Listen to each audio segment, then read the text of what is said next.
Ladies and gentlemen, my name is Erin Ham, and we're doing things a little bit differently this evening. Prior to calling the regular board meeting to order, we will call the Capital Facilities Corporation annual board meeting to order at 5:39. Roll call: Erin Ham, present. Amali Jayasinga, present. Kurt Coleman, present. Tiffany Pickle, present. Alan Peterson, present. The meeting is recorded. The public is invited to address agenda items, to place matters directly related to school business on the agenda, and submit items within the jurisdiction of the Board of Directors for future consideration. At this time, if there are no comments, we will designate officers for the coming year. Is there anyone who would like to, our current presently, I am the president. Amali Jayasinga is the vice president. Tiffany Pickle is the chief financial officer, and Alan Peterson is the secretary, with Kurt Coleman serving as the assistant secretary. So we need to elect new officers. Any comments? Suggestions? We can re-elect the Yes, body just as it is, or you can change it, whatever your preference. Mr. Peterson just has to be the Secretary. Yes. Is everyone interested in staying in the same position? Sure. It's a very complicated role. Our once annual meeting. Yes. Would you like to make a motion, Mrs. Pickle?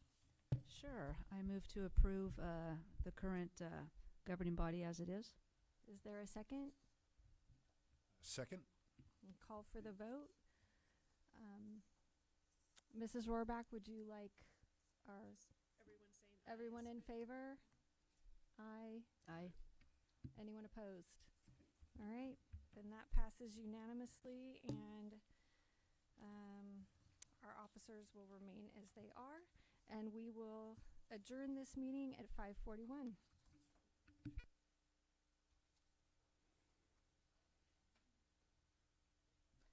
Good evening, everyone. Thank you, Trustee Ham. So with that, we will go ahead and report out of closed session.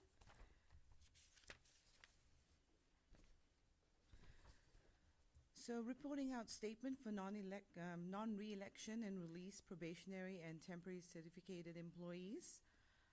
In closed session, the board took action to issue a notice of non-re-election and or release 12 probationary and temporary teachers and 3 school psychologist interns pursuant to Education Code 44929.21b and 44954B, effective at the end of the 24-25 school year, and directed the superintendent or designee to send out appropriate legal notices. The roll call vote was as follows. Trustee Ham, aye. Trustee Jayasinga, aye. Trustee Coleman, aye. And Trustee Pickle, aye. Trustee Valdez is absent today.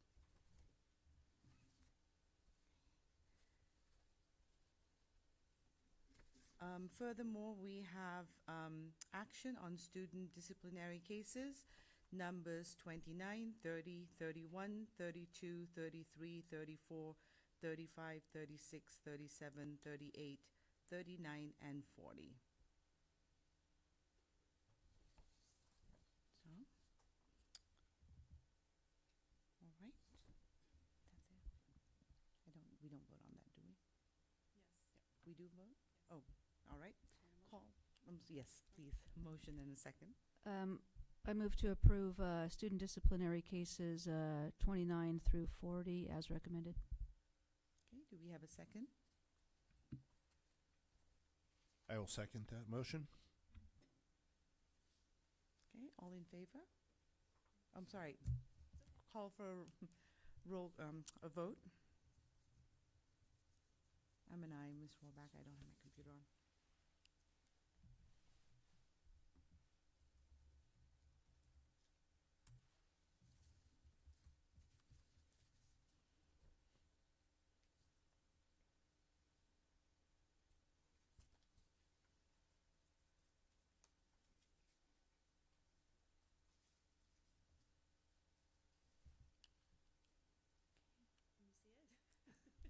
Good.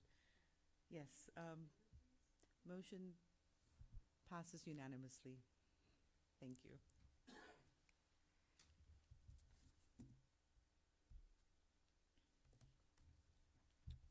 All right. With that, we will move on to flag salute. Trustee Coleman, would you lead us, please? Ready, salute, pledge. I pledge allegiance to the flag of the United States of America and to the republic for which it stands, one nation, under God, indivisible, with liberty and justice for all.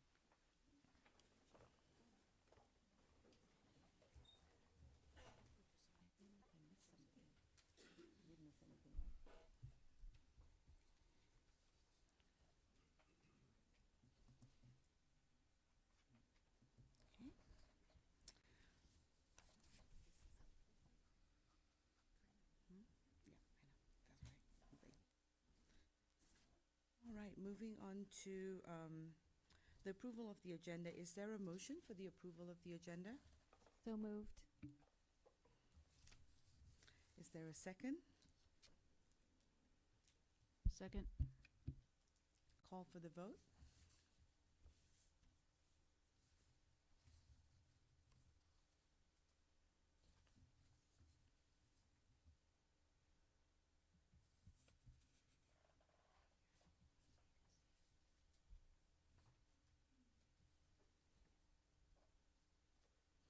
I'm an aye, Ms. Robert. Thank you.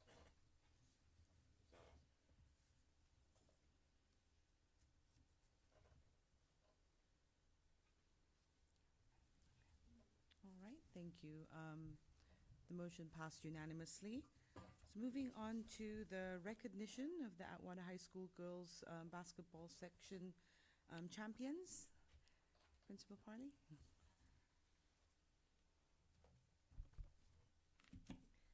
Good evening, board members, Superintendent Peterson, cabinet, and guest. I am Alexi Parley, principal of Atwater High School. I am beyond honored to be here tonight as we celebrate history. Our girls basketball team has achieved something truly remarkable, securing their 5th straight CCC championship and adding a section title to their incredible legacy. Their journey this season has been nothing short of inspiring, not just for their team, but our entire school and community. I've had a few conversations recently about the idea that iron sharpens iron, the belief that when we push each other to be our best, we all grow stronger. This team has embodied that principle at every step. Their dedication, energy, commitment lifted everyone around them. When one program thrives, it sharpens and inspires others, creating a culture where every student, every team, and every program rises together. We all rose together to celebrate a moment that will live on in AHS history when our girls played on the biggest stage, taking the court at the Golden One Center, home of the Sacramento Kings, to win the section championship. Starting a little emotional here. The send-off alone our girls received was a testament to what they mean, and this meant to the community. In the stands, our band had the great honor of playing the national anthem before the big game, and our student section and cheer squad brought the energy, making it clear that Atwater High was there to win. This team's journey didn't just stop at the section title. They then advanced to the CIF state tournament, making it to the second round and proving once again that they belonged among the best. On behalf of Atwater High School, I would like to give a heartfelt thank you to our entire coaching staff, athletic director, activities director, and to all the staff, students, cabinet, board members, families, and community members who showed up and supported the team for making this experience so special. Moments like these remind us that Atwater High is more than a school, it's a family. One team's success becomes all of our success, and that sense of pride and unity is what makes Atwater High so special. So again, congratulations to our girls basketball team for making history. You've made us all so very proud. All right, everybody up. The mic to Mr. Medeiros.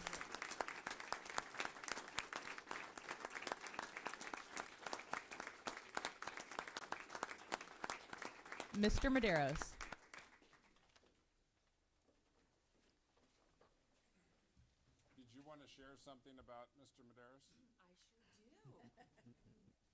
sure will now.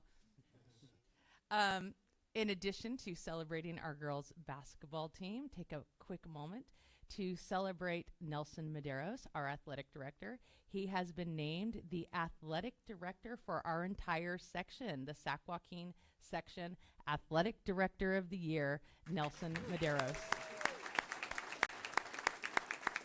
Iron sharpens iron. And that is no small accomplishment.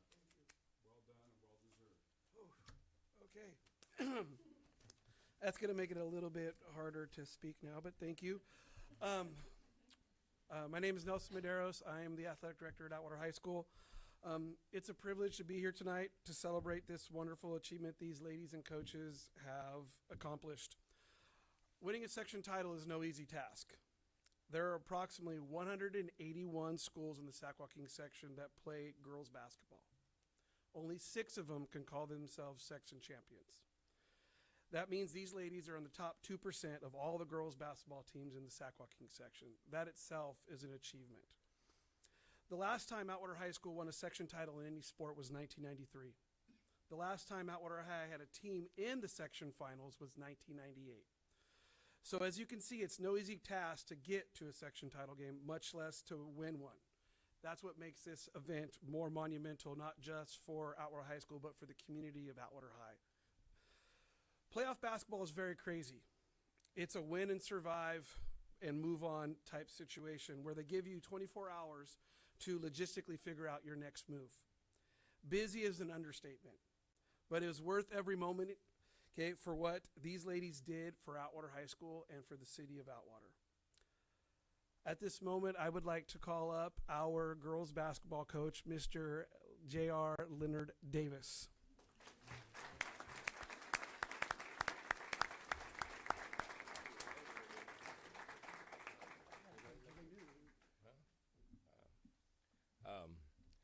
Thank you, everyone. You know, I had something written, but for whatever reason, every time I do, I just go off the cuff anyway. So I decided that's what I was pretty much going to do. But I like to thank everybody that's here today and, you know, Mr. Peterson for giving me my first start, and Mr. Johnson over there, I got you, for, you know, staying with me and, you know, supporting me through my long journey here at during the school district. But I look at it like this. It's not, we did a good job, but, you know, I have to thank my coaching staff and the girls, because I always say that, you know, I kind of had an easy job this year because I got to actually coach, and, you know, my coaches are like amazing. And the girls, they're the ones that had to wake up at 6 o'clock in the morning for practice and run here, do this, shoot like a million times, shoot for like hours, and all that, all the time and effort, work. I mean, it's like crazy when you watch what they do, what they put themselves through, because, you know, I wouldn't be here without my coaches or my girls and my wife. So, I thank you guys, all of you guys that showed up and supported us on our journey. And I mean, I get emotional talking about it, but it's one of those things where Mr. Medeiros, he likes to challenge me and put things up in the gym. So, you know, he put the section banners of people, and then I'm like, we want to go right there.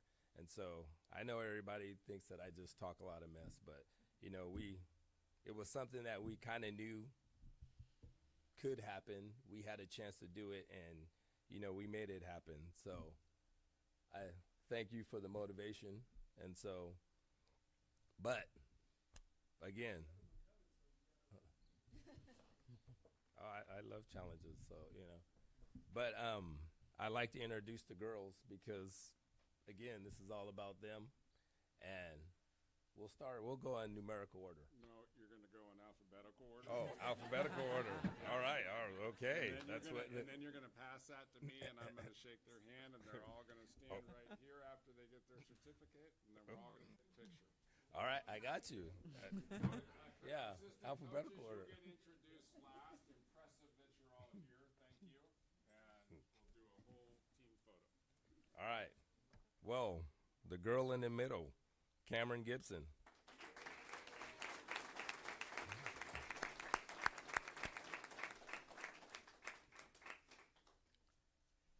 Jolie Hart.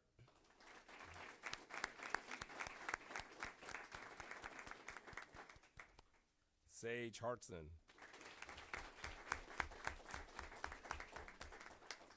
Vianney Hernandez. Maddie Heiler.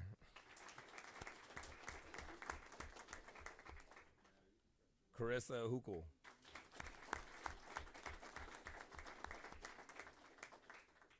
Riley Leonardo.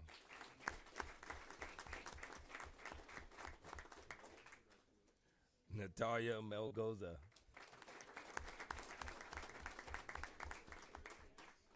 Elvita Mota.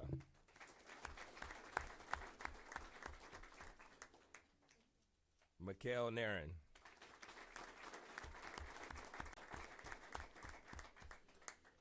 Parkland Reed.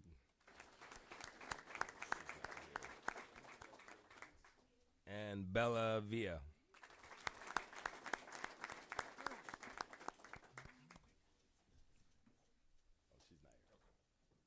All right, next I'd like to introduce my coaching staff. The first one I'm going to bring up is Capri Abassi. She's been with me since day one. Next one, Nate Sanchez. My bad.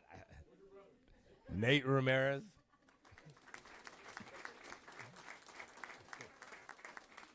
Nate has been with me for 12 years. And Joe Allison.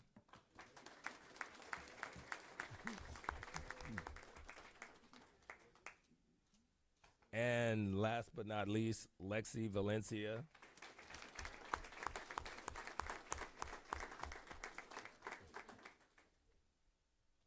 Okay, let's Thank all of you. here and we'll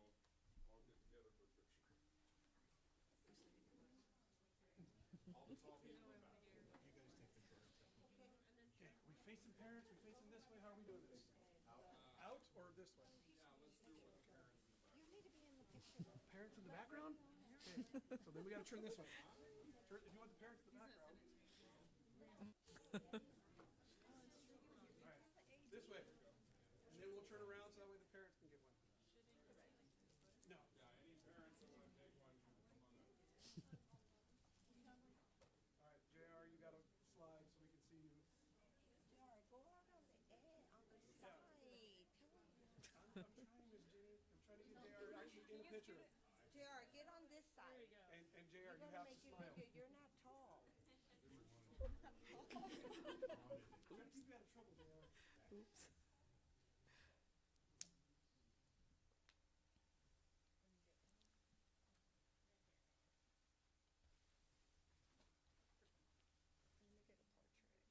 One, two.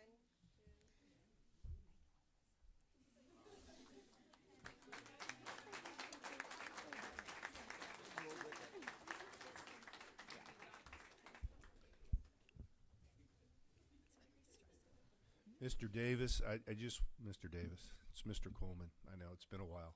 Good to see you. I just want to commend your ladies for playing an outstanding season. Mr. Peterson and I had many occasion to watch a Tuesday or Thursday night game, and I know that I commented many times to him, the style of play that your ladies put on the floor was outstanding. I've never seen a team with that much hustle and that determination, and just your first round in the state playoff when you guys literally shut down any kind of movement on that opposing team, that was outstanding. So congratulations, ladies. That's well deserved, well earned. Thank you.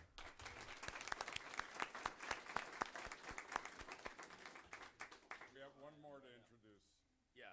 So the man that put everything together, our student section, Mr. Nathan Braga.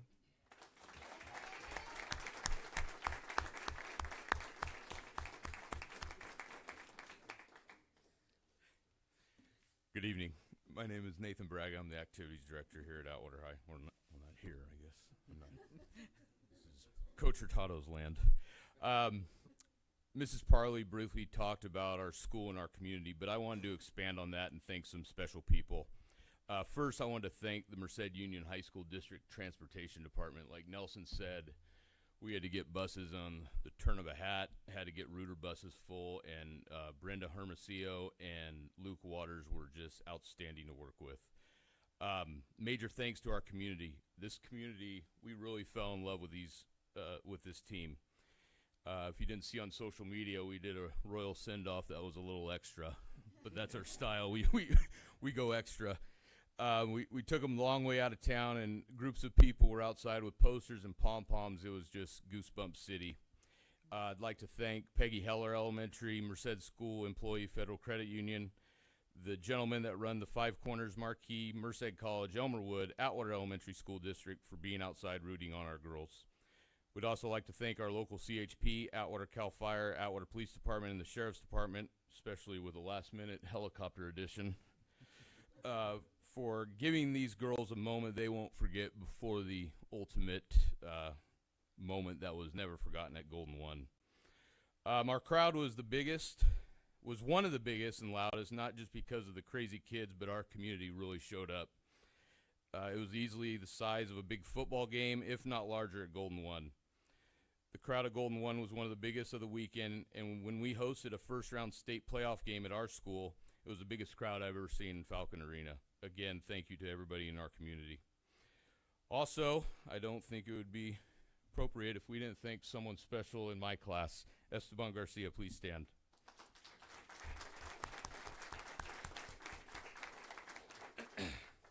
Esteban is our rally commissioner and has led our student sections in all sports this year. And he is one amazing young man. And he just got into Penn State. How about that? He loves this stuff, and he led our student section to be one of the biggest and loudest, if not the biggest and loudest student section at the section championships that weekend in Sacramento. Finally, I have to thank our coaches and girls. I think I can speak as an alum of Atwater High and now a staff member that you girls provided many memories this season that won't ever be forgotten. It was such a fun run. Congratulations again to our Sac Joaquin Section Division II Lady Falcon champions of the section. Good job, girls.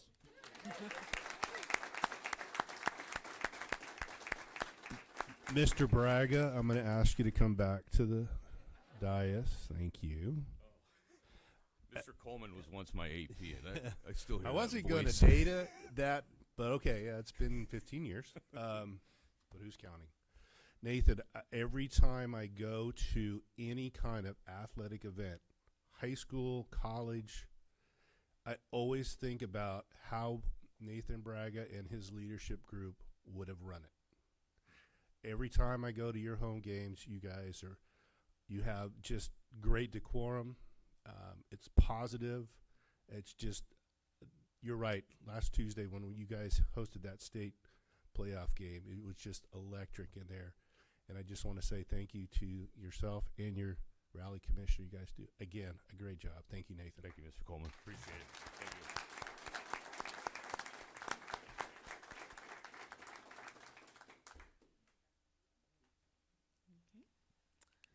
All right. Well, congratulations again, Lady Falcons. Moving on to our showcase. Oh, sorry. Yes. I have one comment. I am obviously biased. I'm a basketball guy. So thank you, El Capitan, and thank you, Atwater Girls. I personally had a wonderful 3 weeks. And honestly, I've never experienced that ever as a principal for many years or as a superintendent.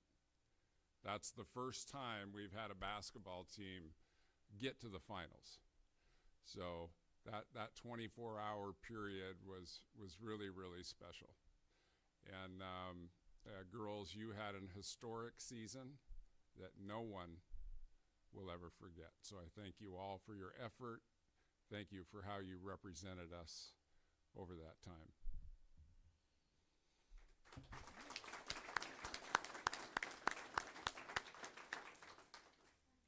anyone have any other comments? Just reiterate, congratulations, ladies and coaches, and the entire staff. I know it takes everyone to make it happen and stand behind you. So it's a fantastic season. I had an opportunity to go to several of the games as well, and you guys are phenomenal. So congratulations.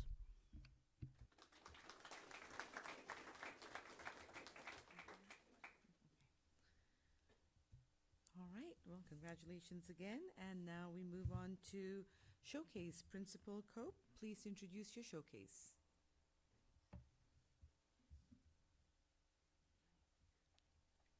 Good. Okay, let's see.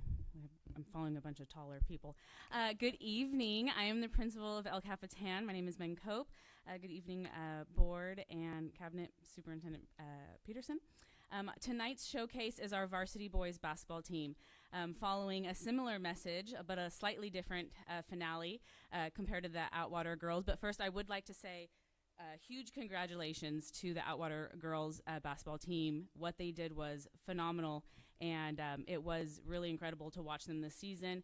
They are true competitors, and whenever they would show up here or whenever we would go there, it was always a very tough game, and we do appreciate the wonderful competition that Outwater always brings to us, and we try to take to them. So congratulations to the girls. And I would also like to bring up our boys team. So boys, please come stand up with me.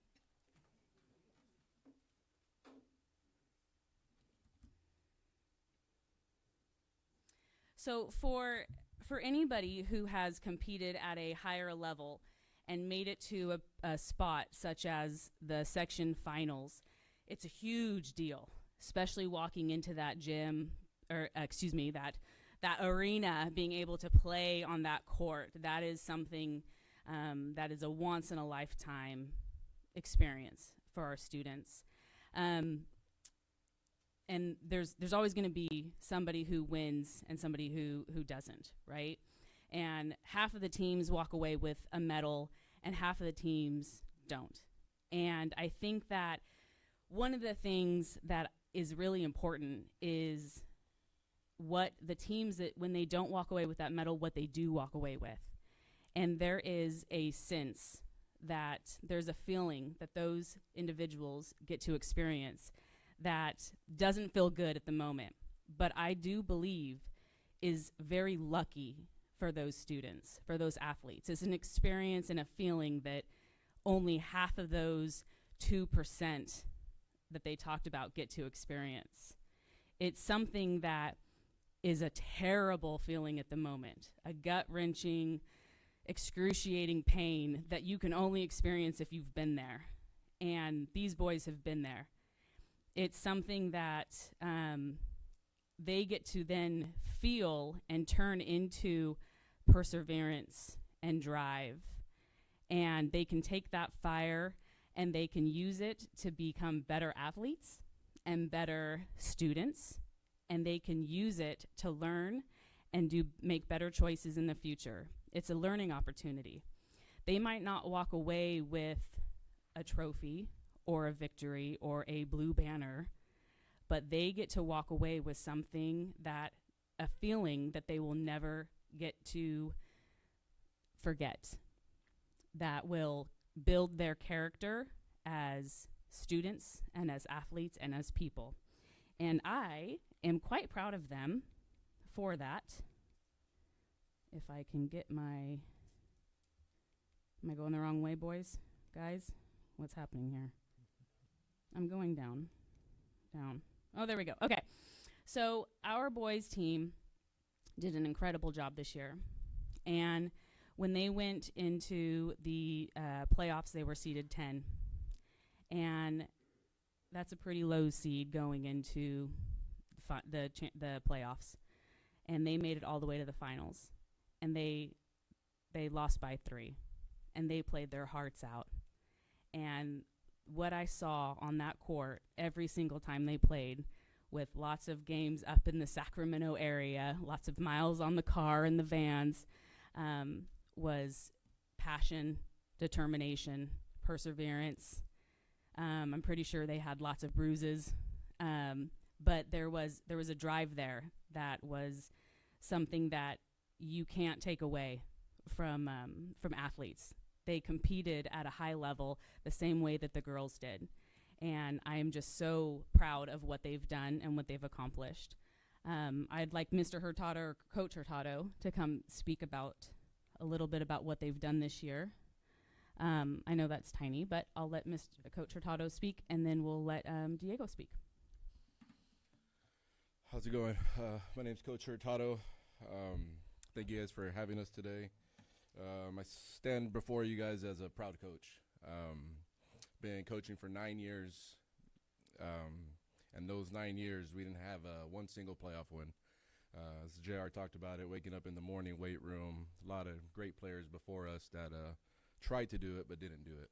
So getting that monkey off our back at Bayer was a relief, a 9-year relief that felt just amazing. As Principal Cope said, we went at the 10 seed. So again, not too many people expected us to make the run that we made. We were on the road. So, we didn't really get to host anything throughout the playoffs. But man, I'll tell you what, we went to some really, really tough environments. And it speaks a lot for our program, our kids, our coaching staff, to go over there and perform the way they did in some hostile environments where even me as a player, as a coach, have never been a part of something like that. So the toughness, the grit that these kids performed in and out. As JR said, you win one game and everybody says enjoy it. You can't. You're already thinking about the next game and the next game, and then all of a sudden it's like, what? We're playing at Golden One? We're there? And then trying to figure all that stuff out. So it happens quick. I've yet to still watch the film, only the first quarter when we were up 21-7. So I'm going to take another month for the second quarter, month for the third quarter, and maybe I'll watch it in the, when we get back to school next year. But super proud coach. Thank you for the community, the send-off, the district, Mr. Peterson for the support, the text messages, anything we wanted, you gave it to us. Because, again, it was a special moment that myself, my family, our coaches, our players will never forget. So, again, thank you guys. At this time, I would like to introduce our senior captain. He averaged about 23 points a game in this playoff run. Also has a 4.1 GPA. Our leader, Diego Otreras.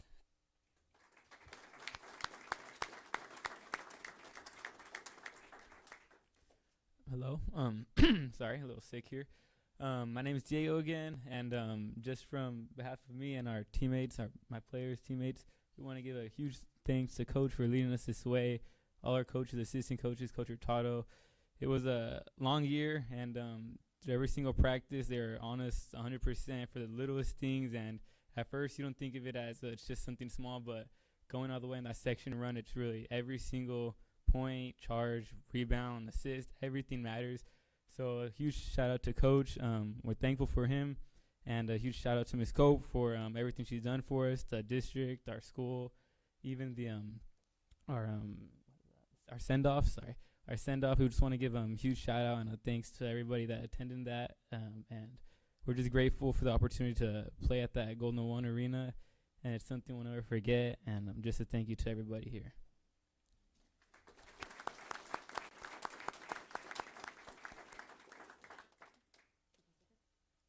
Thank you. Coach Hurtado, I just want to, I didn't get a lot of chances to watch you play this year. I did watch you play the Golden Valley game, and again, your boys certainly showed what it takes to win a game. And to go from a 10 seed, I'm a former coach, I totally understand that. That surprise, that your first win is a surprise, right? And then all of a sudden, you, like you said, now you got to turn it on. And to end up making that section final, just outstanding. Congratulations, boys. Well deserved. I didn't have a chance to see you play in person, but I did stream your game. And you guys did a fantastic job. And I hope that each of you is very proud of what you've accomplished this season. Congratulations.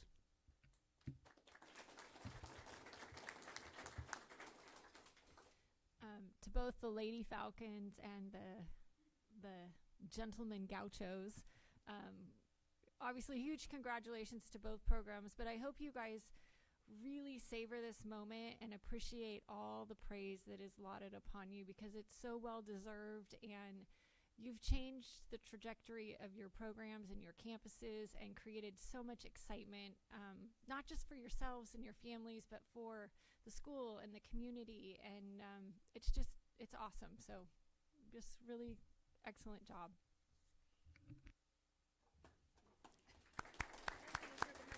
Do you have anything, Superintendent? No, I mean, a 10 seed is supposed to lose, right? That's why you're seeded. And I don't know the historical facts, but there are very few 10 seeds that make it to a final. So, nothing but proud of all of you. Well done. You do not need to be polite. It is not awkward. You can all Atwater and LCAP stand up and leave. Congratulations. Okay.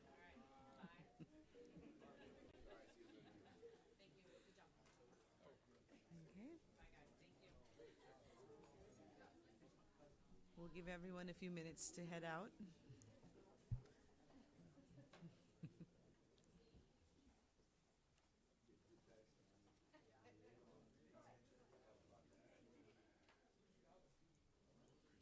All right. So as they exit out, Principal Cope, back to you for your report.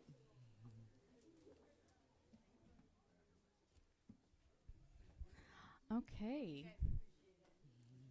Thank you. Do you want me to give it a minute? Okay. Geez, there's nobody left. I know.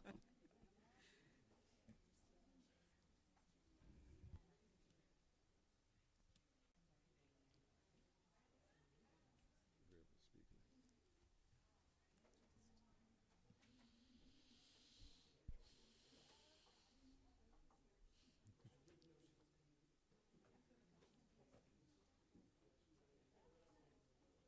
You can tell that Atwater and LCAP are slightly competitive when both of us had helicopter escorts out of the community, right? For sure.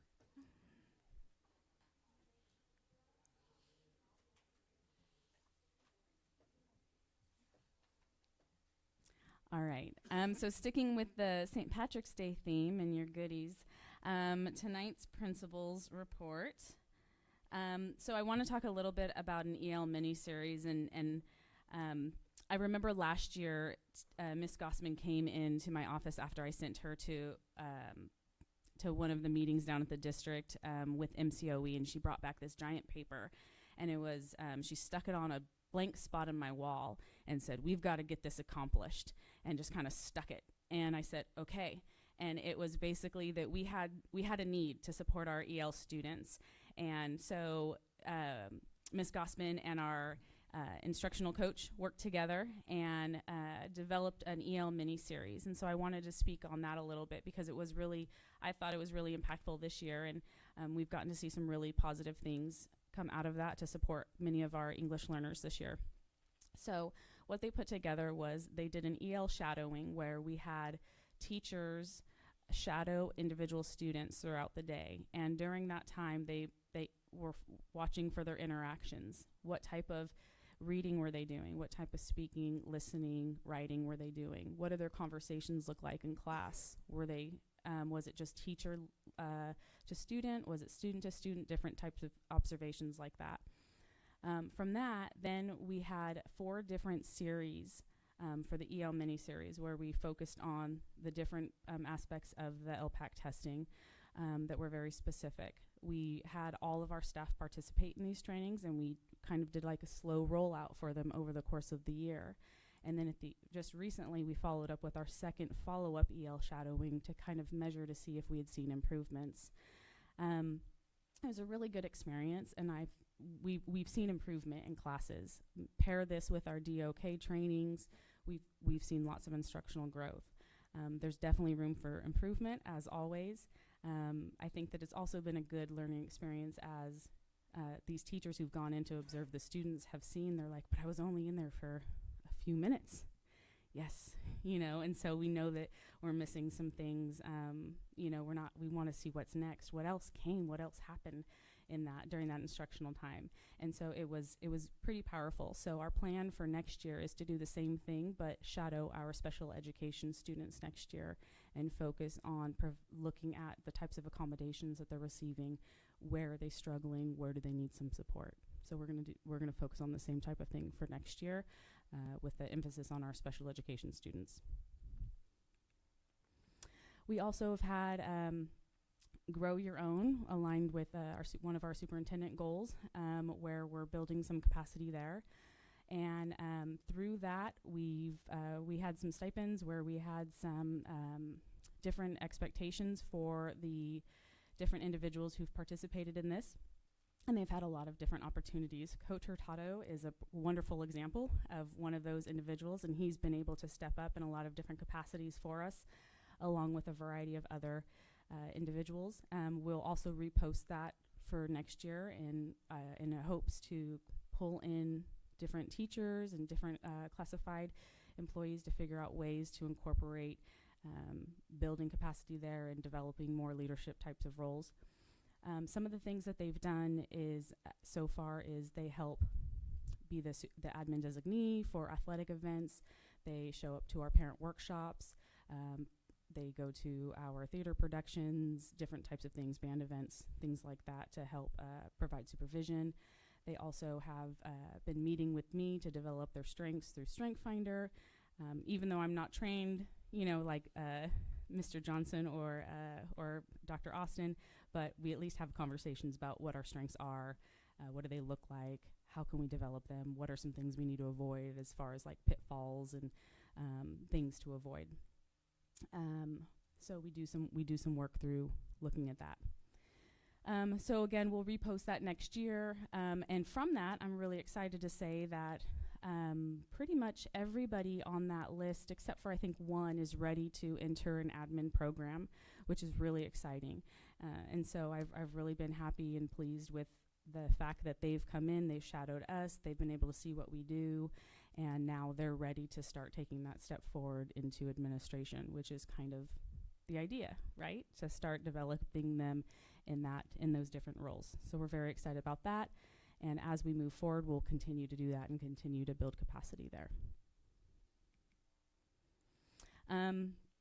So I'd like to call this strategic planning, and I will give a little bit of background on this. So we did some empathy interviews with some of our really high achieving students, specifically our seniors who are in our high AP classes that should be performing the highest on our CASP testing that didn't. So we pulled students that scored in the very, very low range on our CASP test and asked, hey, what happened? Why did you score so low? And their answer was, oh, it didn't really matter. And so I said, well, what do you mean? And so students had this belief, for whatever reason, that they felt that the CASP scores didn't matter to them. For whatever reason, because it wasn't going to help them. It didn't matter because they already knew where they were going to go to college, or whatever the reason. So in those empathy interviews, part of the discussion was, well, what if it was tied to not enrolled periods? And they were like, oh, well, then it would matter. And so we had conversations with our students about, so if it did matter, if there was something connected to this for you, would you have tried harder? And they're like, oh, absolutely. So after those empathy interviews and developing these different expectations for our students that we've been sending out, poor Ms. Gossman has been getting, ran over by our students saying, hey, when's that test coming?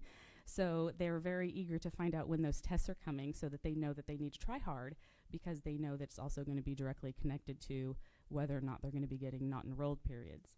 So we've basically taken some of that information that we've gotten through those empathy interviews. We've changed the criteria to be much more strict on how students are going to be getting not enrolled periods, changed the criteria, and we've kind of built it so it works from lower down at the sophomore level, kind of if they're interested in being a TA or a mentor, and then moving into their junior and senior year, what that looks like.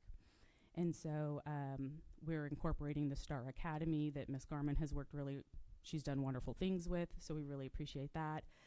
We've also added in for students that might struggle in different areas, a third year of math. So there's different ways that students can accomplish this, which ultimately ends up incorporating A through G, the possibility of a college class if they take a college class. So there's different ways to do it, which ends up helping improve our CCI.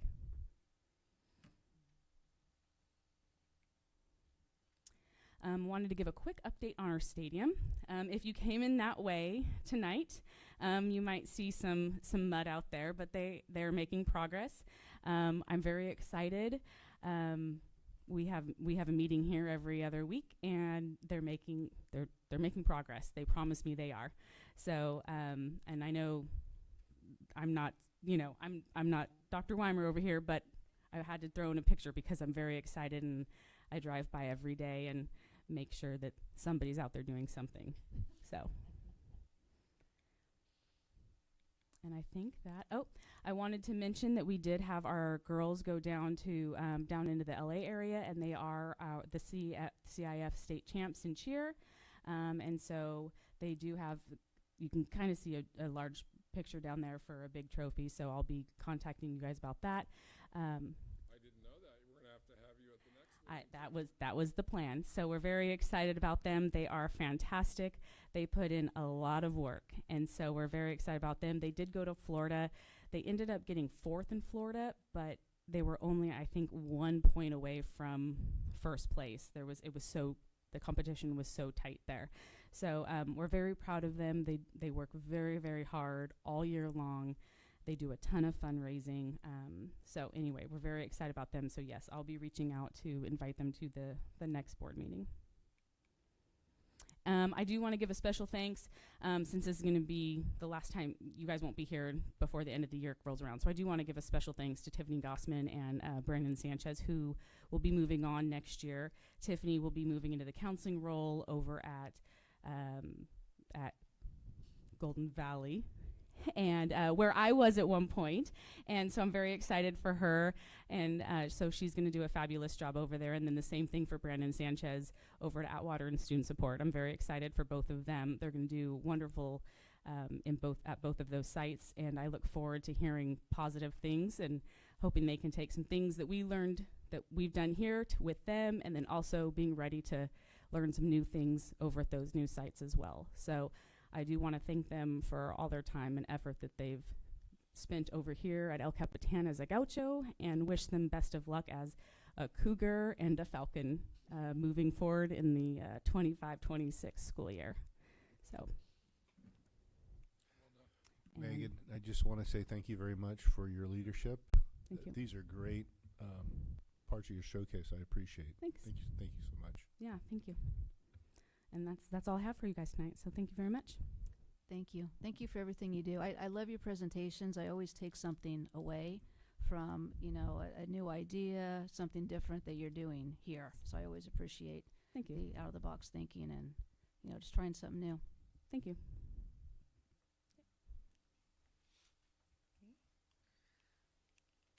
Thank you, Principal Cope. All right, so moving on to the general public comment period. The meeting is recorded.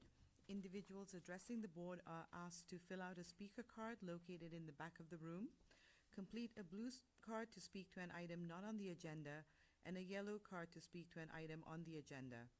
Please return the card to the Administrative Secretary of the Governing Board. Individuals addressing the board shall be limited to 3 minutes each, with no more than 20 minutes per topic. During this portion of the agenda, the public is invited to comment on items which are not on the agenda, but are within the subject matter jurisdiction of the Board of Trustees. The board will take no action at this time, but may refer the issue for further consideration. Individuals who wish to comment on agenda items shall be provided an opportunity to comment after the staff report and before the board's consideration of that item. Individuals who cannot wait to address the board when the agenda item is listed may make their comments at this time.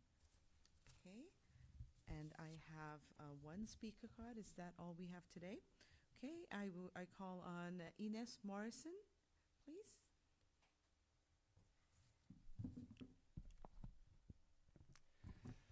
MUHSD Union High School District Board of Trustees, President Jayasinga, Cabinet members, Superintendent Peterson. I am school bus driver Ennis Morrison in my 3rd year with our district. I am here this evening to endorse our Transportation Department shop crew. Merced Depot, Frank Hodges, shop supervisor. Randy Stanke and Diego Melgoza, Mechanic 2, Class M. Celso Franco, shop helper, Class M. The Livingston Depot. Frank Hanna, shop supervisor. And Edwin Hare, Mechanic 3, Class N. These 6 workers are doing an excellent job of maintaining our district's school buses, work trucks, and fleet vans. They attend to the entire range of malfunctions, from the major to the minor.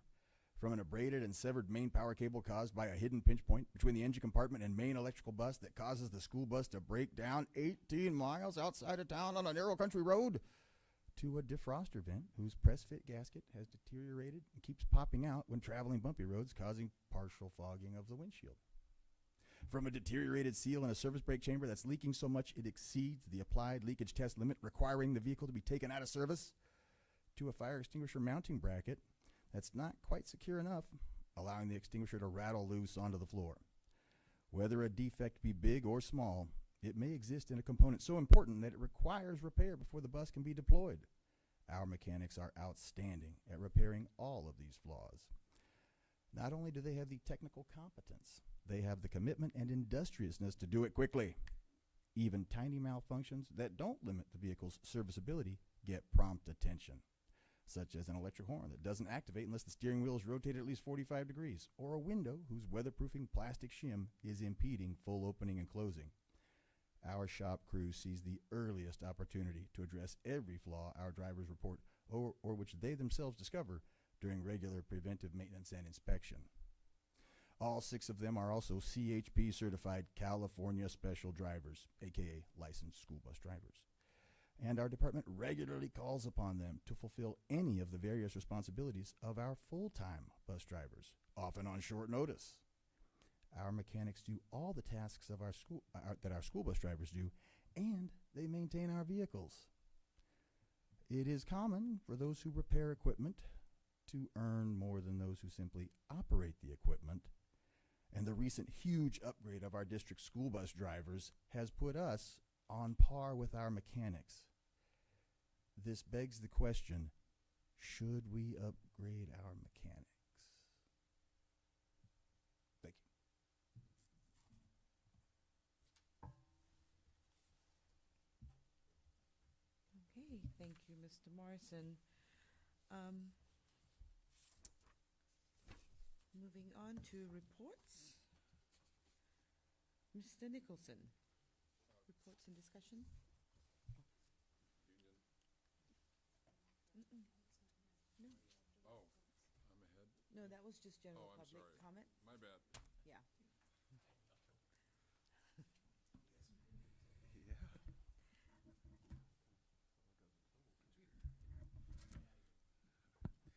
Good evening. I'm here tonight to bring the initial proposal for the 25-26 negotiations with CSEA. The Education Employment Relations Act requires that the district and its bargaining units sunshine their initial proposals prior to commencing negotiations. The district is required to present its initial proposal at a public meeting to enable the public to become informed and have the opportunity to express public comment. So following such public comment, the governing board must adopt the district's initial proposal at a subsequent public meeting. Both CSEA and the district are sunshining the same articles. So we will be looking at remuneration bilingual services and remuneration for pool operators. So tonight was for discussion and public comment.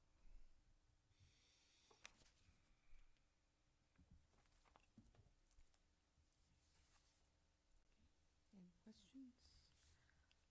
That's it, right? That's it. Okay. Yep. Thank you. Thank you. All right, next we have the East Merced County Public Facilities Financing Authority update. Trustee Ham?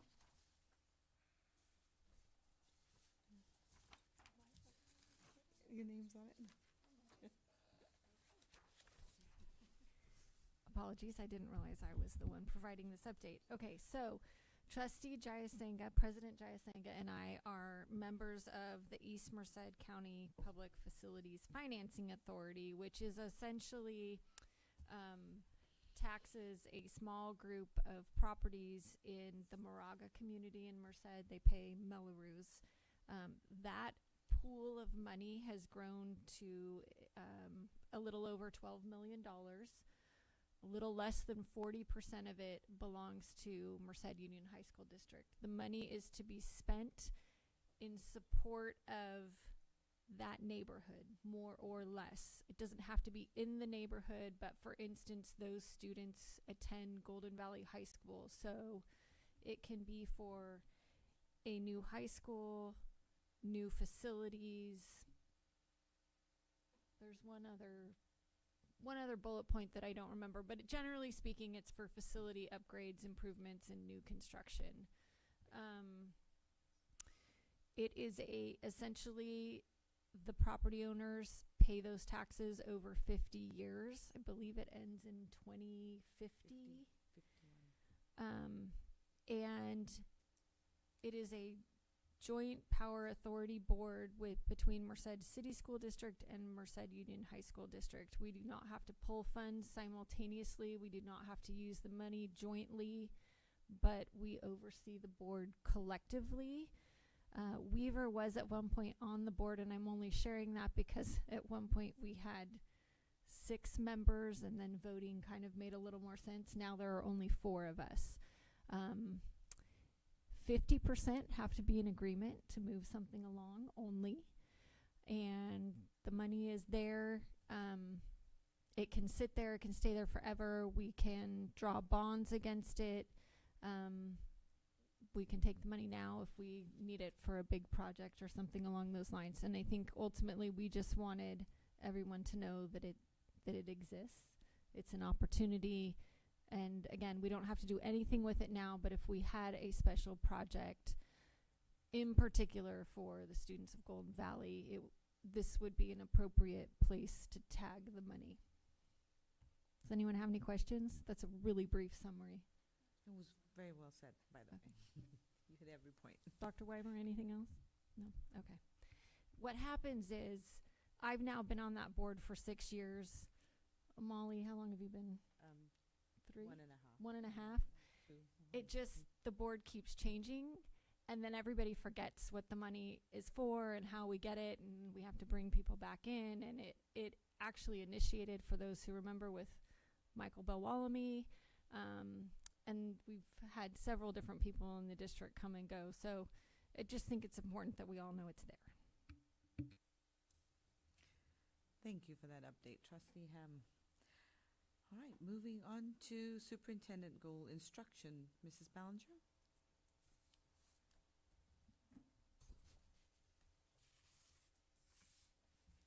Good evening, President Jayasinga and board members.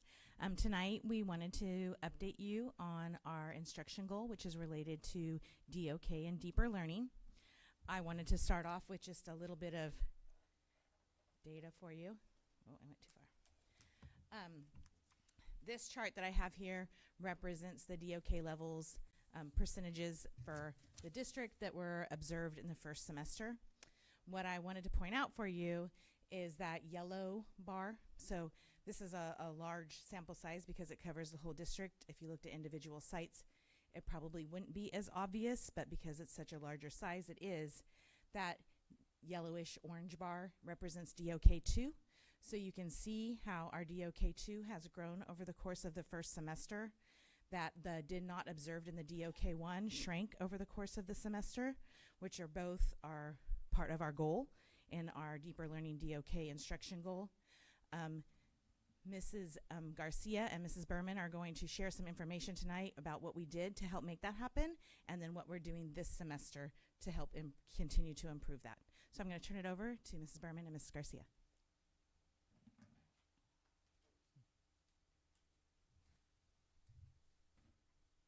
Good evening. I'm President Ham, board members, Superintendent Peterson, Cabinet, Mrs. Rohrbach.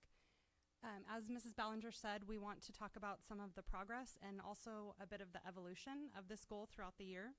When we last updated you in the fall, Sites were working on conducting pull-out trainings. So those were half-day trainings where every certificated staff had the opportunity to be led by their instructional coach and really work through the levels of DOK and how we can work on this goal, which is increasing critical thinking, increasing rigor, and providing those structured opportunities for students.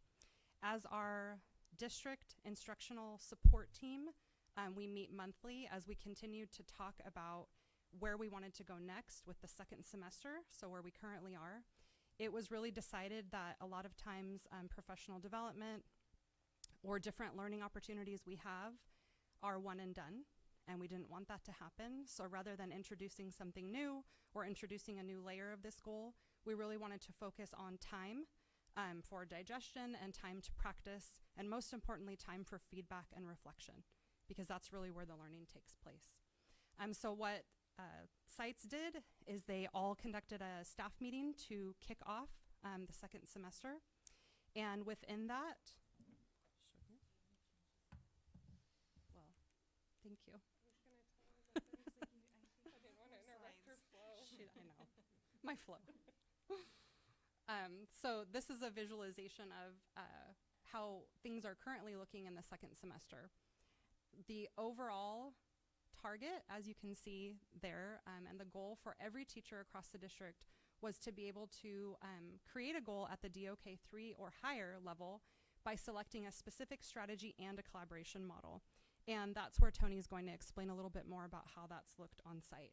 But most importantly, this entire semester is focused on collaboration, feedback, and reflection. So how it was executed on site, I'll turn it over to Tony.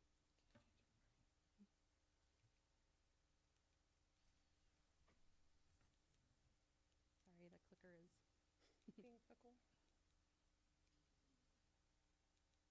One more. Thank you. Good evening, everyone. My name is Tony Garcia, and I am the instructional coach at MUHSD Colony High School. The choice board you see serves as a streamlined resource for teachers to fulfill the Semester 2 requirement of intentional planning at the DOK 3 level, incorporating a selected deeper learning strategy.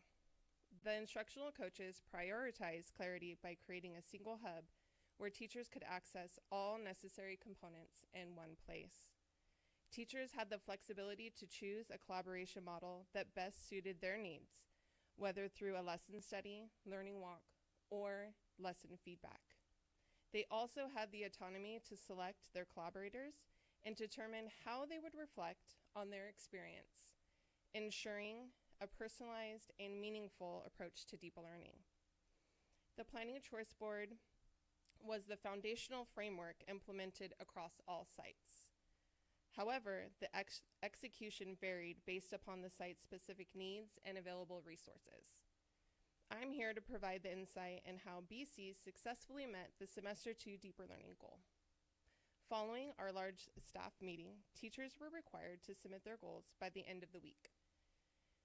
Those who needed additional guidance met with the instructional leadership team, our ILT, our teacher librarian, or myself before finalizing their goals.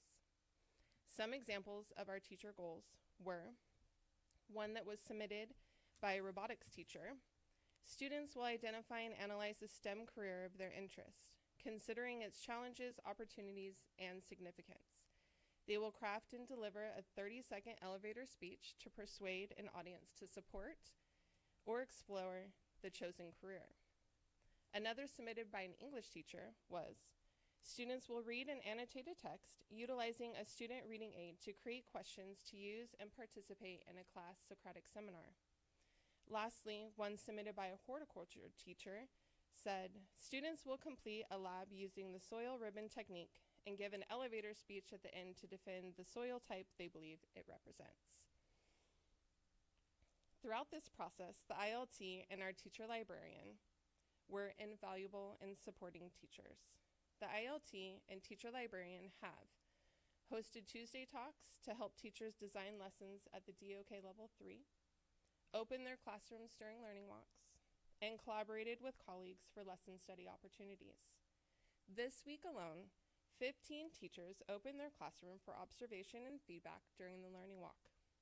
This is a huge success and true reflection of the strong instructional culture being built at BC. In talking with some of the teachers who completed the whole process, including the reflection, one noted, "It's nice to have a colleague come in and observe your lesson and hear afterwards their thoughts about it and ideas for improvement. It's also nice to actually go in and observe a lesson that I've heard about but never seen in action before. It gave me ideas about how I could do something similar." And another said, "This experience was quite valuable, especially as a first-year teacher. Sometimes I'm not sure how effective a lesson is. Thus, I appreciated the feedback portion in which a neutral observer could tell me what was working, as well as pointing out areas for improvement." Thank you so much for your time tonight. Are there any questions? Oh, do you have more? Tony's going to stay for questions. But I just wanted to also quickly talk about our next steps because, again, we want this to be an ongoing process, and we know that this deeper learning goal is going to proceed into next year as well. So these are just some of the things that we're going to continue to do, working with our district instructional support team and then administrative teams, coaches, librarians, induction mentors, all the people that are making it happen on their campuses. One thing I wanted to highlight from our next steps that I'm excited about is our Deeper Learning video series. So Viviana Fuentes has been partnering with us, and there are 9 teachers across the district from various school sites who have volunteered to be a model for one of the 9 deeper learning strategies that Tony talked about. She has gone into their classrooms, taken video, and is working on editing those right now, and we really appreciate that. I think that's going to be a really important teaching tool as we move forward, because many teachers say that they just need that visual. They need that model so that they can see someone else do it. And it's exciting to see someone from another campus too, just so we know there's that cohesion and everyone's working on the same ultimate goal. We've really been trying hard to brand deeper learning for MUHSD. So we have new stickers. I have one for you. And I want to point out that we asked a class at Atwater High School, their digital arts class, to kind of have a little competition. And this was one we chose. So an Atwater High student actually made this sticker. Very cool. Mrs. Ballinger, Mrs. Berman, and Mrs. Garcia, thank you for your report. I appreciate the depth at which you shared that data, because I know a lot of times sitting on the board, you kind of wonder, okay, where are we with DOK? And I appreciate that graphic, and I appreciate you sharing the planning board and things like that. That's just awesome. Thank you very much. Appreciate it. You mentioned 15 teachers, I think, this week. Is that all voluntary?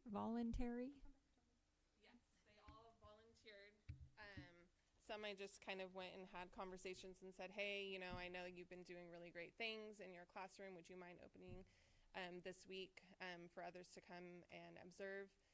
So yes, it was all voluntary. Yeah, which is really neat. Yeah, that's awesome. Well, thank you very much. Okay. On to Dr. Weimer, update on current projects.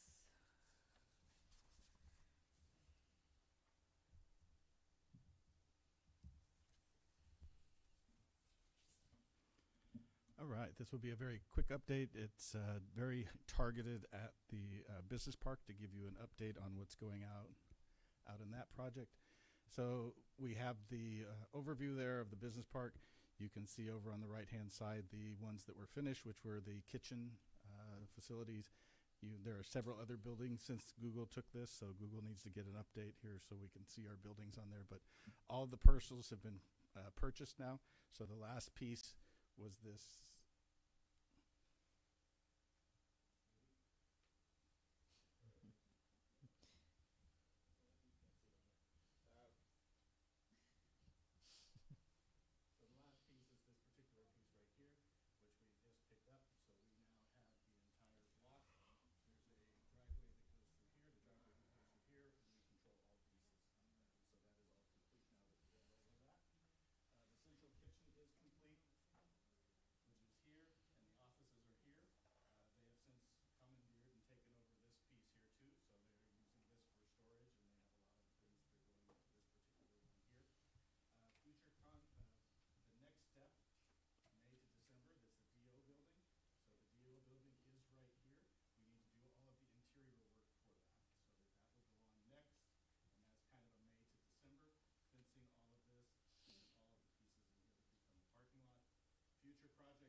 Dr. Weimer, when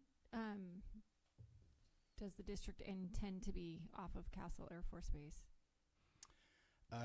We will never be completely off because we own the warehouse. So the warehouse building will be there. We own that piece of property. We could see, I put May through December on there. Theoretically, as I look out and it's pouring rain, might change my estimates. You could see a December possible completion of the district office portion of that. I would say probably before the end of next school year for sure.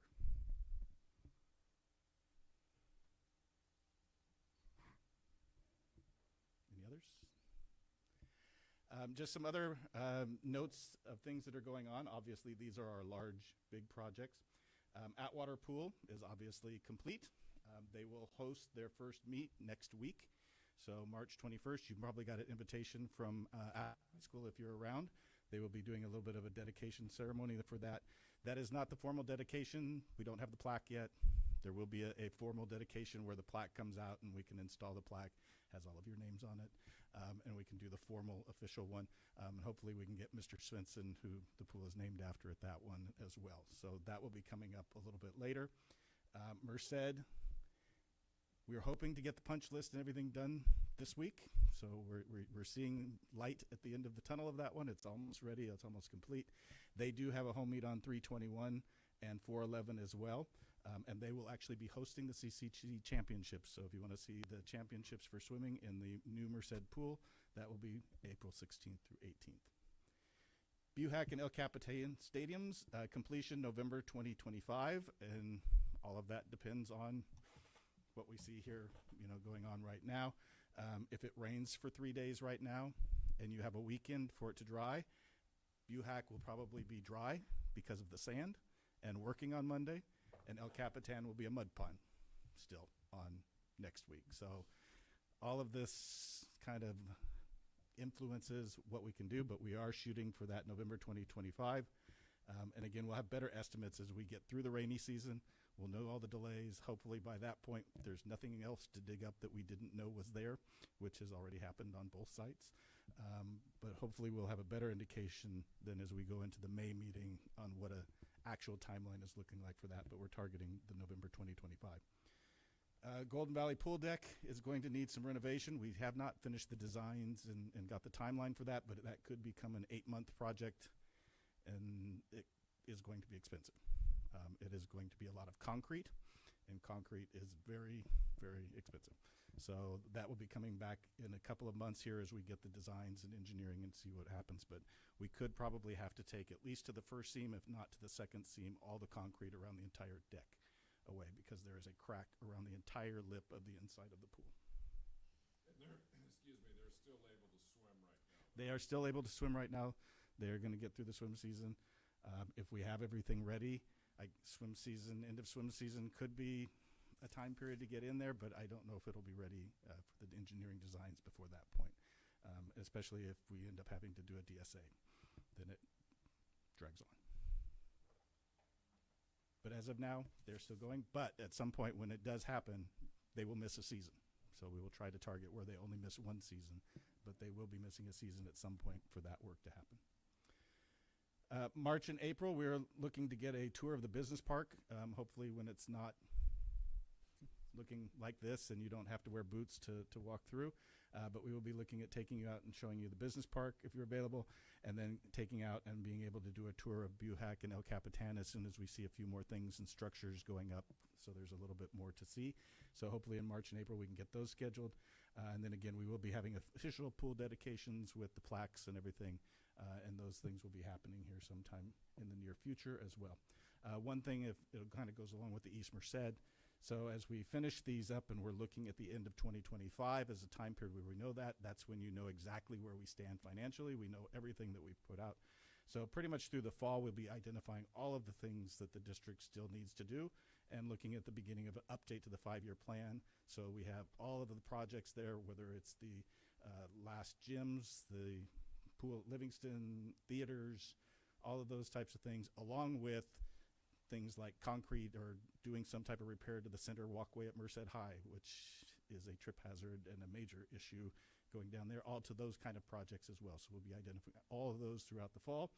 so that come next year, early 26, we can start having realistic conversations of what projects are out there and what finances and resources are available. And I think that's it. All right. Any questions for Dr. Weimer? No? All right. Thank you very much. All right. Now we move on to the Employee Association comment period.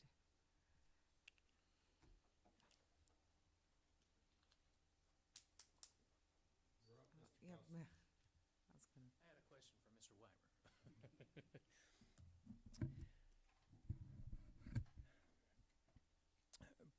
I hope I get this right this time.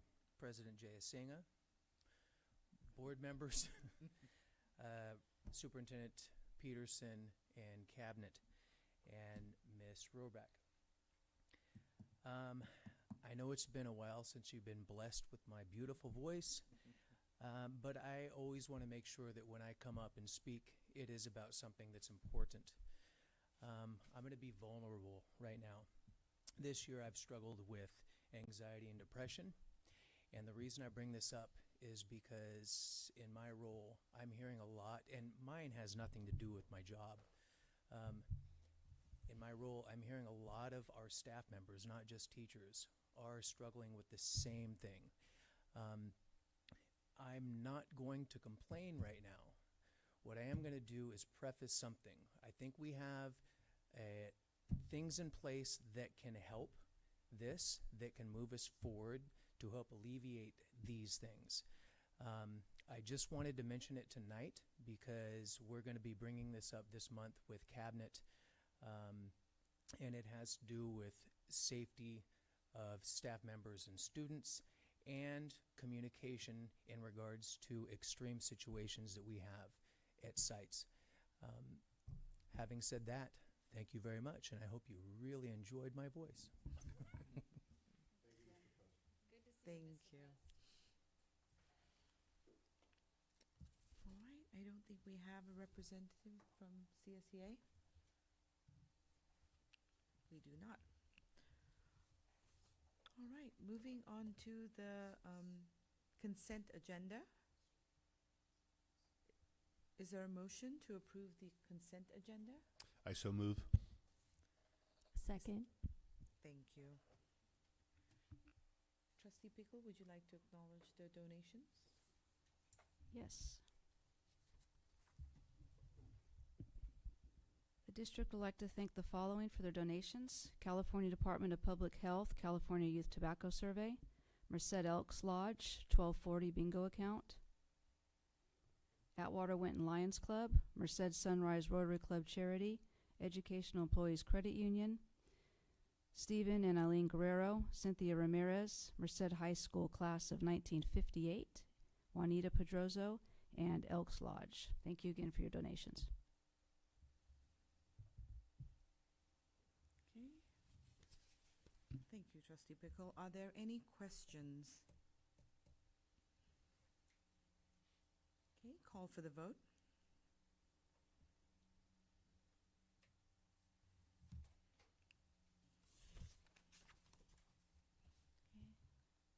And I, Ms. Roback. Oh. Actually, have it up.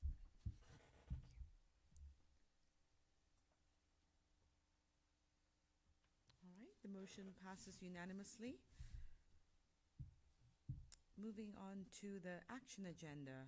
Dr. Weimer, we have the second interim report. Let's start with the other one. Thank you.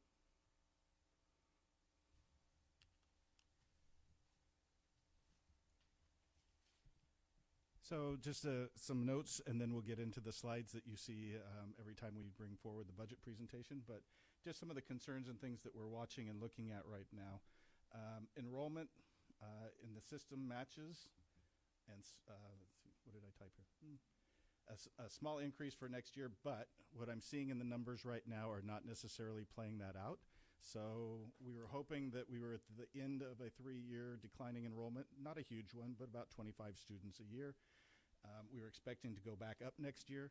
The numbers that are currently in the system being used for the master schedule and the projection are not necessarily suggesting that that's going to be true, that it's going to go back up. So we have to wait and see how that actually plays out. So we are considering the fact that we might be down 25 students again this year. It's not a huge declining enrollment, but it is over several years a little bit concerning. When we look at the feeder school data, we should see a little bit of an upturn, but we were expecting that to happen next year. It might not be for another year after that. Attendance rates have not increased. We still sit from CBEDS, which is in October, to the end of March P2. We still sit at about 92.5, 92.9. We used to be at 95%, so we were not seeing the recovery of all of that. And part of that had to do with flu season, protests, a large variety of things that made attendance very unstable for several months during this year. So we're just not seeing us get back to that. One of the things that we did talk about at Cabinet today was the state has not done this for us, but all the large districts that are in major declining enrollment, they have come up with ways in which you can recover attendance, and that's using things like your after-school programs and then independent studies on a short term for every absence, not just somebody who's gone for a week or whatever, but if they're gone for a day, you could do a short-term independent studies for something like that. A lot of things that we have to go through to be able to make something like that work, but we do have some people who are working on that and coming back with some recommendations to maybe help us recoup some of that attendance and get us a little bit back closer to that 95% instead of 92.5. So you will see in the budget, I'm going to be projecting when we come back in June, another decline in ADA. And so we've always historically used the previous year's ADA and just used that for the multi-year projections. We are not going to do that for the first time. We're actually going to take a decline and show that in the multi-year projections. It works to use the previous year's ADA when things are going up, not a good model when things are going down. So we are actually going to include some decreases in ADA when we do the budget in June. Not sure how much I want to get into this one, but the state of the state and the state of the nation. Fires have resulted in a postponement of some tax receipts. So there are certain people who don't have to file their taxes at the same time as everyone else, which means the state again is going to pass their budget in June without knowing what the tax receipts are. The last time they did this, they did a very horrible job at it. They predicted they were going to have major income, and it ended up not being there, and that's what got us into the problem last year that we had with the budget cuts. So hopefully they will take that to heart when they do the budget here that's coming up this June, that they're not going to know all of their tax receipts and that they should take that into account when doing the budget. The February 20th, 2025 LAO report does say recent income tax collection has been decidedly strong. So that's a good sign, right? Of course, you're not going to have all your tax receipts, so you have to kind of take that and measure those two things together. Nationally, inflation and interest rates are mixed. We saw a little bit of a decrease in the inflation rate today, so that was a good sign. But you have all of the different things from tariffs to the volatility in the stock market. The stock market is down about 8% over the last 3 weeks, which is very, very important to California because 50% of tax receipts come from 1% of the earners, and it's based on the stock market. So when you see little hiccups in the stock market, that worries us that tax receipts might not come in so strong. So hopefully they will take that and the fires and not having all their tax receipts and be very conservative when they do their budget in June and not just basically tell us, hey, look at everything we have and just start handing out money like they did the last time. COLA probably is going to be unchanged, so that will come out the way it is. That's a formula, and there is no discussions on either side from the governor or the legislature to not fully fund the COLA. So that's there. The issue will be whether or not and how much of the one-time funding is going to come in. They were estimating that there might have been up to $3 million for us in one-time funds. I'm guessing with the fires in LA, not having your tax receipts, that's probably going to be adjusted at some point, and that's not going to materialize at that particular level. But I am not expecting any change to the COLA. You got that right? Okay. Dr. Weimer, do you want questions at the end, or You can interrupt me anytime. okay? So the last time we did the pause for tax returns, it was statewide that damaged our projections, I guess, right? So is it local? Like, is it the LA Orange Yes. counties that are they're allowing? So I see it's still going to be tax return. It just won't be as dramatic maybe as it was last time. Okay. Thank you. It's a large part of the LA area, and then some of the northern counties as well, who had fires that didn't get as reported as well as some of the others. Areas that we are watching, and these are the political issues that could have financial issues or issues for the district. The Office of Civil Rights is investigating the CIF over Title IX in regard to transgender athletes. The reason we bring that up is because federal funds are tied to Title IX compliance. So if the federal government wants to get into a battle with the state of California over Title IX, there is potential ramifications for that fiscally. There's nothing in the near future that would apply to. It would be a longer term. They'd have to open up a civil rights investigation against specific districts and different things like that before they'd be able to do that. But we are watching the outcome of this particular investigation to see where they're headed with that particular one. Federal funding for the free and reduced lunch program. I keep seeing this one come up, and this one is worrying me a little bit. We are finally not supporting our nutrition services. They fund themselves with meal reimbursement programs. So whenever they talk about free and reduced lunch meal reimbursements, we get a little bit worried, because if we don't get the federal reimbursement rates, then we would have to start contributing to the cafeteria fund again to be able to keep funding all students getting free meals. So that is one thing that we are watching. There has not been an indication that they're going to cut the meal reimbursement rate. The things that they have talked about would be income verification forms, which we pretty much collect right now. So that's not something that's probably an issue for us unless they change what it is or make it more complicated to fill out. And then the other part is changing the cutoff for community eligibility provision, which we are a member of, to 60% unduplicated. We're at 80%. So we're not really worried about those two things. We're just watching, and every time they do the budget, there's something about USDA and free and reduced lunch in there, and so we keep watching those to see if any of that's going to impact us. As of right now, it's probably a paperwork issue more than it is a funding issue, but it is one that we're really watching. Freeze on grants or elimination of the Department of Education. Currently, we are not involved in any of the grant type things that they're talking about. They're not talking about the formula-related grants, and even in the executive order that they're putting together on the Department of Education, it still would not address the formula-based funding that we get from the federal government. Title I, Title II, Title III, special education IDEA money, those types of things are all formula-based, and none of the budget proposals or anything that they've talked about have addressed cutting any of those types of things. So as of right now, we're not expecting an impact on that. If you didn't see it today, the Secretary for the Department of Education basically said about half of their members are going to be let go, half of their staff. So they're talking about 1,500 people, I believe it is. And again, what does that impact us? It depends. All of the formula stuff would go somewhere else. All of the things that they have to do, investigations and civil rights and those types of things, would fall probably under the Department of Justice. They might change where they come from to us, but as of right now, none of the things we actually get are the target of those particular ones. Now, there are some grants out there that have been frozen. I know other districts who have grants that have been frozen, but our district currently doesn't have any of those.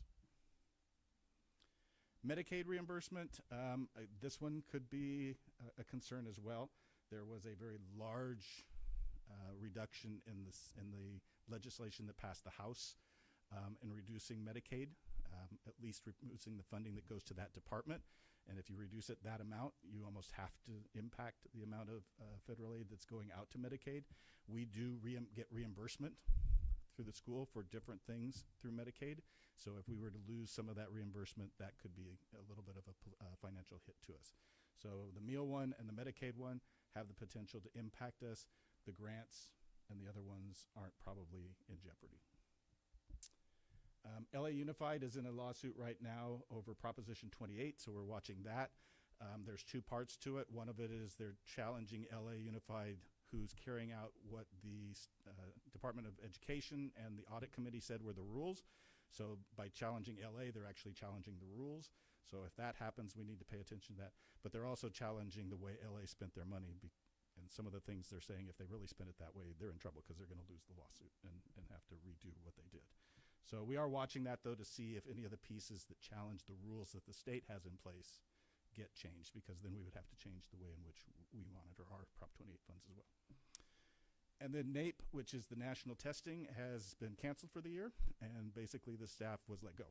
And so I don't know that we will give the NAEP, which is the national testing that we use to compare across states and across internationally. That testing was canceled, and I don't know that that will happen again during the Trump administration. So that's just something that's out there. It doesn't hit us financially. We actually participated in it, I believe, last year. One of our sites was one of the schools who did that, but you won't see that standardized test then that compares everybody across different states and internationally coming out probably for a couple years. So this was just a UCLA forecast that came out last week. Uncertainty is high.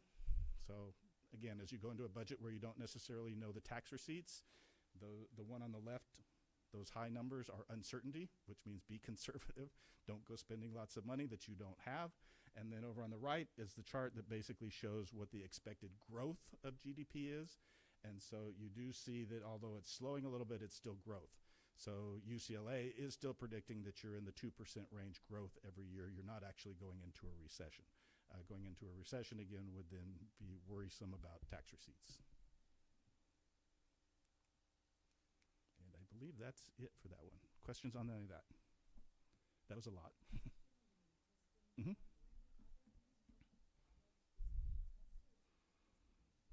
NAEP is English, math. Is it science too, or just English and math?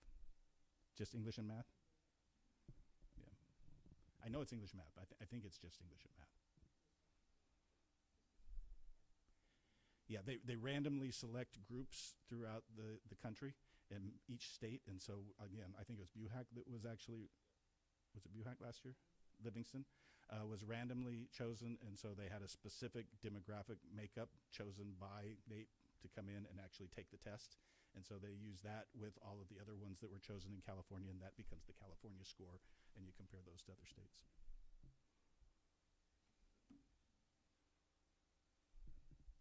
Any others?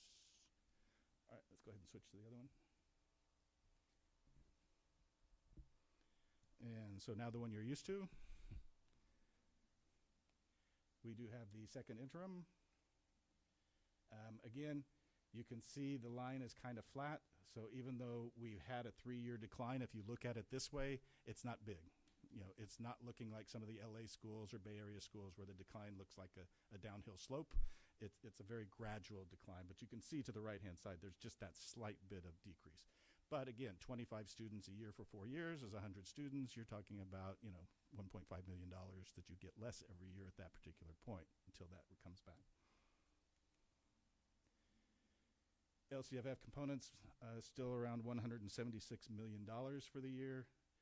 The assumptions, I need to point one out on revenue is assuming that we have the LCFF COLA. This is last year's because we're not going into next year's budget. So the 1.07 is actually for the current year. So we do have that in there. We do have the unduplicated count, which we did get at 81.7. And I don't think there's anything else that we need to point out on that one. That gives you the percentage of revenue that we get from the LCFF, the federal government. So you can see federal income is about 5.3%, 5.4% of our budget. So when we're talking about Title I, Perkins, all those types of things, those come to the federal 5.35. That does not include meal reimbursements. Meal reimbursements are not in the general fund. They're over in Fund 13. Expenditure assumptions, this is the one I do need to point out because we will be passing this over to the County Office of Education to show that we have included the raises that we negotiated in the multi-year projection. So you can see on the top one there, we have a 1.5% step in column, but in the out years, we're also including the COLA raises for 25, 26, 26, 27. So when you see the multi-year projections, that includes the COLA raises that we're COLA that we're supposed to get from the state projections for those 2 years, but it also includes the COLA raises that we'll be giving to staff because we've already negotiated those.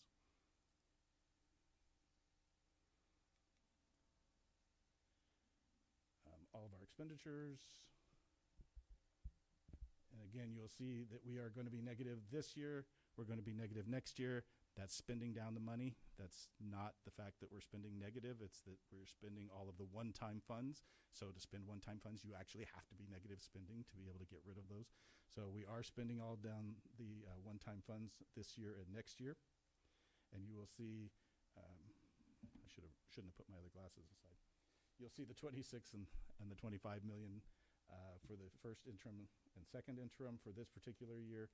But the multi-year projection, which is this one, is the one you're going to want to be seeing. So when we get out to 26, 27, we're getting pretty much to a standard budget now with most of the one-time funds gone. You'll see that we're down to about $19.7 million. You'll see a little bit of a drop-off going from that one to the final year when we do the budget, because we'll include one more year. You're going to see that down into the $15 million range, and that's where we expect everything to level off going forward. So we would have a $15 million reserve there. Huge part of that is either carryover or your 10% reserves. And so that's pretty much where we will be as we get past that 26-27 school year. Again, those are the assumptions that are used in the out year. You do have the COLA, the 2.43 and the 3.52. That was used both for income and for increases to salary. Our other funds, you have the student body account. Again, we just put that in for our auditors, and then it goes right back to the student body account. We just have to have it into the books. Adult school comes to us from the consortium. The Child Development Fund, we put the money in there to pay for the CDC, the Child Development Center on East Campus every year. Cafeteria, you can still see that we have a over $2 million surplus on that. That's not normal. If you go back 5 to 6 years, we were running negatives and we were using LCAP money to fund the cafeteria program. It is now in the black, and so that's a very good thing. We would like to stay there, so please don't touch our meal reimbursement rates. Deferred maintenance is money for roofs, HVAC systems, those types of things, so we have a balance there for those types of things. You'll see that the building fund is going to be going down to zero. That's the bond money, so the bond money is gone. We're going to be spending other facility monies, but the bond monies itself will be gone. We have developer fees, which we use to expand new buildings, things that are brand new, and mostly we use it right now for portables. But that will be one of the ones we will be looking at when we talk about 26. Here's the projects we have. Here's our financial resources available. What's available? What can we do? And then the last one, you'll see 21 million there, but that still has to pay the last of the pool and the last of the stadiums, and the last pieces of that will come out of that. But a large portion of it is already in that total expenditures for this year, but there will be some that comes out next year as well.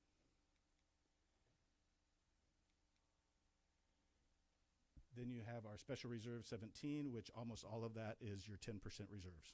So what's in the general fund balance plus fund 17, that's our 10% reserves. And then the last one is the OPEB. The raises will be coming out of that. So the $2,000 per year for this year, the $750 in December, and in May for the next 2 years for both bargaining units will be coming out of that. And it's paying off the last PARs, and if we do another PARs, the money is there for that. So that is there to cover all of those things. And the county makes us put that on there. We don't get to touch it. We do have a positive certification, unlike many in the state where the number has gone up by 30% this year of districts who are not having a positive certification. So it is very nice that we have a positive certification. We can pay our bills.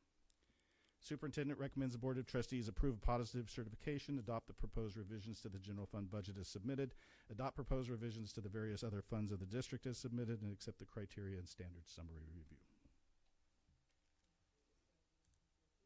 So moved. Second. Dr. Weimer, has attendance improved this year? No.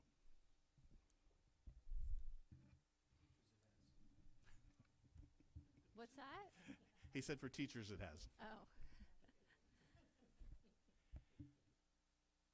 We were hoping to see a little bit at the beginning of the year, and then we hit a harder flu season this year than we have. We hit protests, we hit walkouts, we hit a variety of different things, and when you average them all out, no. Is it worse than last year? I would say it's probably right at or maybe a little bit below last year. Not significantly, but a little bit. It's enough that we are taking very seriously the opportunities that the state is giving us to alternatively recover ADA through after-school programs, short-term independent studies, and Saturday school programs. We will be beefing those up big time to make up for those losses.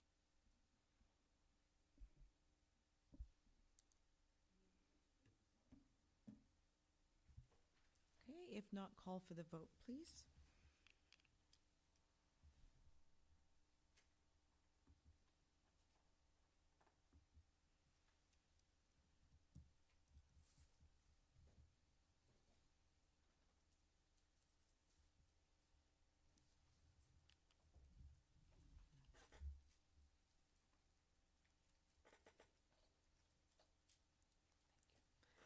All right, thank you. Motion passes unanimously. Home to school transportation plan. Dr. Weimer again. This is, again, not a comprehensive, you've seen this, I believe, twice now.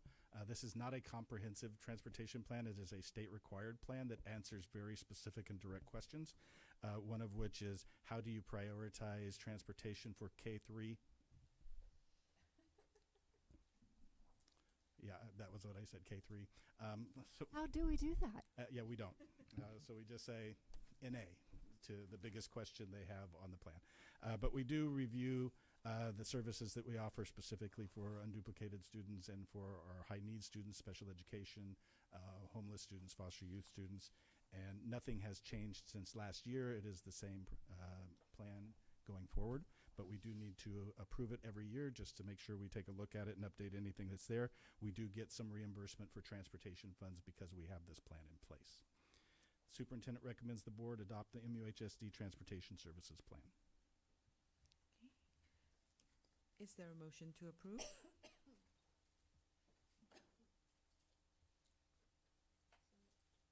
So moved. Is there a second? Second. Any questions?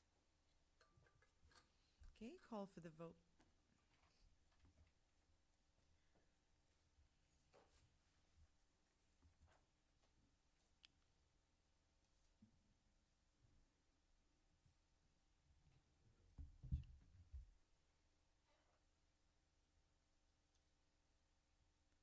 Okay, motion passes unanimously. Dr. Weimer again. All right, bringing us home here.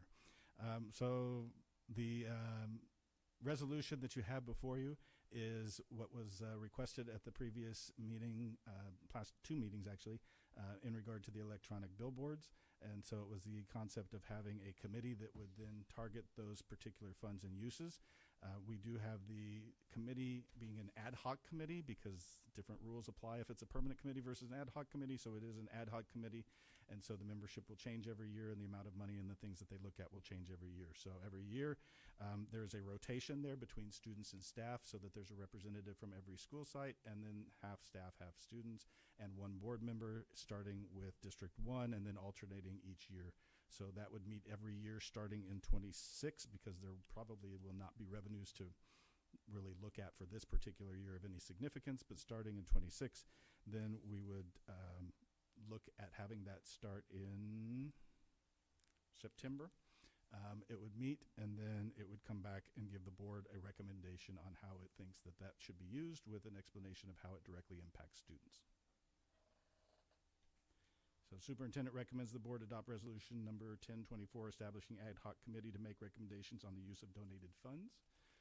And we are not set in stone on this. If you have other ideas and would like to change it, we are more than willing to go over those and have those conversations. Is there a motion to approve? So moved. Is there a second? Second. Any questions? Does the committee have to make a recommendation to spend the money, or can they actually say there's not enough to make a difference this year, we'd like to roll it into the next year? That would be their recommendation to you. Yeah. Okay. They could say it's not enough, the projects are big, we'd rather roll this over so that more bigger projects could be funded the following year. Perfect. Thank you. Any other questions? Call for the vote, please.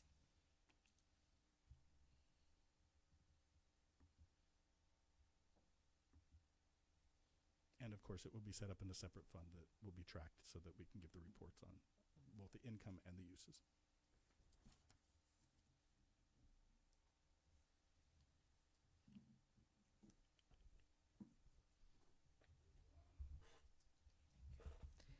Thank you. Motion passes unanimously.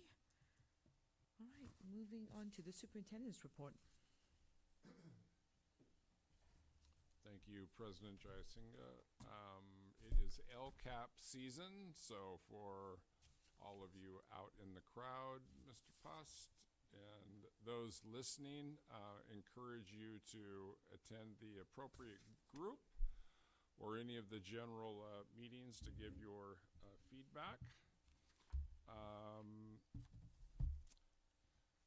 Let's see.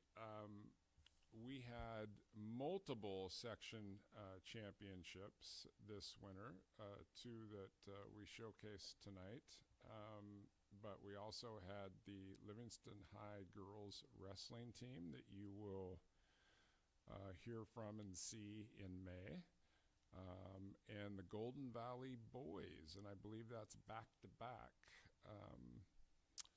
section champions that you'll hear from next month at Golden Valley. And now I heard the LCAP cheerleaders. So proud of all of our successes this winter. We've got some awesome kids, both from an athletic and academic point of view. Thank all the coaches in the community. Certainly brought a sense of pride. So thank all those that were involved. Okay. Thank you, Superintendent. All right, moving on to board member communications, starting with Trustee Coleman.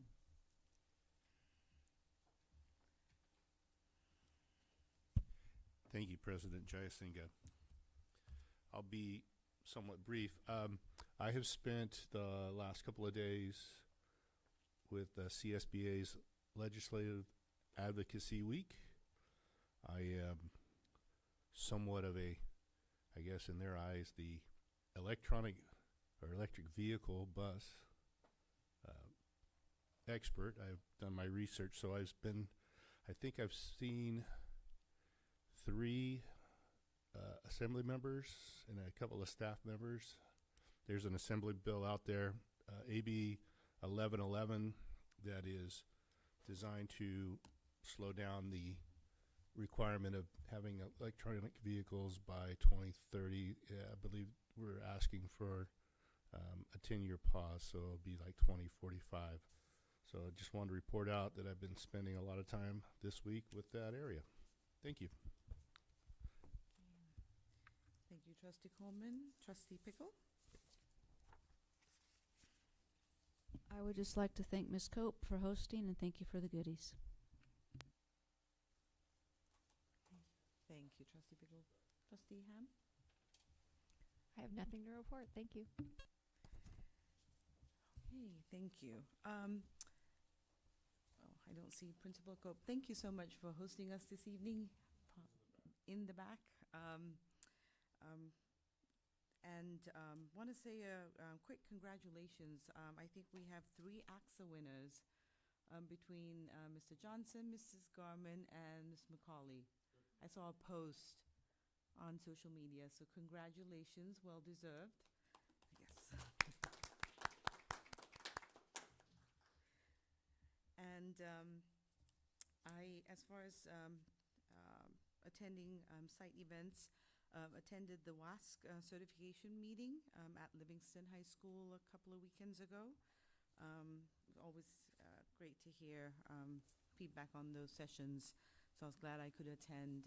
And then congratulations to all the student athletes and for all the accomplishments, and then all the academic achievements as well that students were seeing come through so far this semester. And with that, I think that's pretty much all we have. Does anyone have anything else?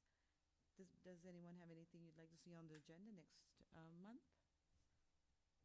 Nope. All right. Then with that, it is 7:30. I hereby adjourn today's meeting. Thank you all.